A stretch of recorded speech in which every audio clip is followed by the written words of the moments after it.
আসসালামু আলাইকুম। রান্নাবান্না চ্যানেলে সবাইকে স্বাগতম। যে যেখান থেকে দেখছেন আশা করি ভালো আছেন। আজ করে দেখাবো সাবুদানার পায়েস বা কাচের পায়েস। এটা কিন্তু খেতে অসাধারণ লাগে আর একদম কম খরচে এই পায়েসটা তৈরি করা যায়। ভিডিওটা ভালো লাগলে আমার চ্যানেলটা সাবস্ক্রাইব করে আমার পাশে থাকবেন। নিয়ে নিচ্ছি মেজারমেন্ট কাপের 1 কাপ পরিমাণ সাবুদানা। দিয়ে দিব পানি দিয়ে এগুলোকে ভালোভাবে ধুয়ে নেব 2 থেকে 3 বার। খুব বেশি কচলে ধোয়ার দরকার নেই, সে হালকাভাবে ধুয়ে নিলে হবে। ঠিক এই পরিমাণ পানি দিয়ে সাবুগুলোকে ভিজিয়ে রাখবো 15 থেকে 20 মিনিটের জন্য। 20 মিনিট পর সাবুগুলো ভিজে কিন্তু ডাবল হয়ে যাবে। এগুলো যখন ভিজে যাবে একটা ছাঁকনির সাহায্যে পানিগুলোকে খুব ভালোভাবে ঝরিয়ে নিতে হবে। একটা বাটিতে সাবুগুলো ঢেলে সামান্য পরিমাণ দিয়ে দিব লবণ। সাবুদানাগুলোকে হাতের সাহায্যে খুব ভালোভাবে মথে নিতে হবে, ঠিক যেমনি আমরা আটা বা ময়দাকে মথে নিই।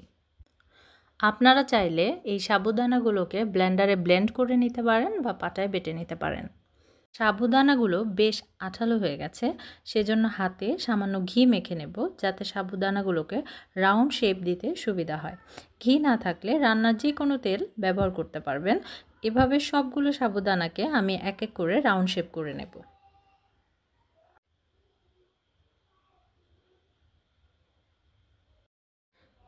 এবার একটা বাটিতে সামান্য পানি নিয়ে নেব। 1 কাপের 3 ভাগ পরিমাণ গুঁড়া দুধ এই পানিতে আমি মিক্সড করে নেব, কারণ গুঁড়া দুধ সরাসরি দুধে দিলে অনেক সময় দলা বেঁধে যায়, সেজন্য পানির সাথে আগে মিক্সড করে নেব। 1 কাপ সাবুদানার জন্য নিয়ে নিব 1 লিটার দুধ। দুধটা খুব বেশি জাল করব না, দুধটা হালকা গরম হয়ে এলে সাবুদানাগুলোকে একটা একটা করে দিয়ে দিব। একসাথে দিলে ভেঙে যেতে পারে।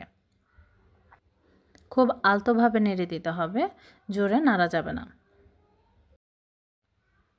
দিয়ে দিচ্ছি হাফ কাপ পরিমাণ চিনি, আর এখানে আমি এলাচের গুঁড়া ব্যবহার করব না, আস্ত 3টা এলাচ দিয়ে দিচ্ছি।